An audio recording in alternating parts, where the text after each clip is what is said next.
টাঙ্গাইলের যমুনার বিশাল চর জুড়ে এবার ব্যাপক ফলন হয়েছে চীনাবাদামের। বালুচর হয় যেসব জমি বছরের পর বছর ছিল অনাবাদি, সেই জমিতে এখন ফোটে কৃষকের হাসি। খরচ উঠিয়ে লাভবান হয় কৃষকদের মনে তৃপ্তির ছোঁয়া। টাঙ্গাইল প্রতিনিধি আব্দুল্লাহ আল লোমানের প্রতিবেদন, জানাচ্ছেন পিন্টু হাজং। নদী কেবল এপার ওপার ভাঙে না, দিয়েও যায় দুহাত ভরে। দিগন্ত বিস্তৃত এই সবুজের সমারোহ কোনো প্রচলিত ফসলের খেতে নয়, জেগে ওঠা বিশাল যমুনার বুকে চীনাবাদামের সমৃদ্ধ সম্ভার। টাঙ্গাইল জেলার ভুয়াপুর উপজেলার বলরামপুর, চর বাসালিয়া, জয়পুর সহ বিভিন্ন এলাকায় এবার ব্যাপক বাদামের আবাদ হয়েছে। জেলায় ২,৩৩৫ হেক্টর জমিতে চীনাবাদামের আবাদ হলেও তার বেশিরভাগ আবাদ হয়েছে যমুনার চরে।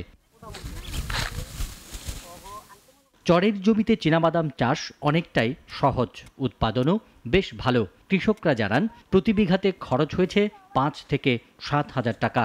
এসব জমি থেকে বাদাম পাওয়া গেছে ৮ থেকে ৯ মন।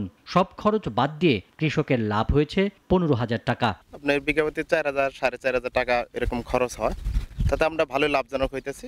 এই কারণে আমরা বাদামটা চাষ করতেছি। ইনশাআল্লাহ এই বছর আমার ফসল ভালো।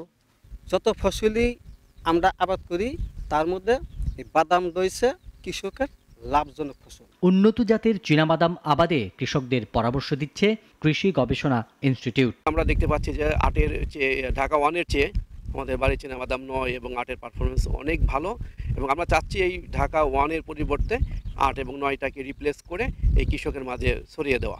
ভোজ্য তেলের আমদানি নির্ভরতা কমাতে তাহলে আমার মনে হয় সরিষার পাশাপাশি ভোজ্য তেলের একটি গুরুত্বপূর্ণ ক্ষেত্র হবে বাদাম।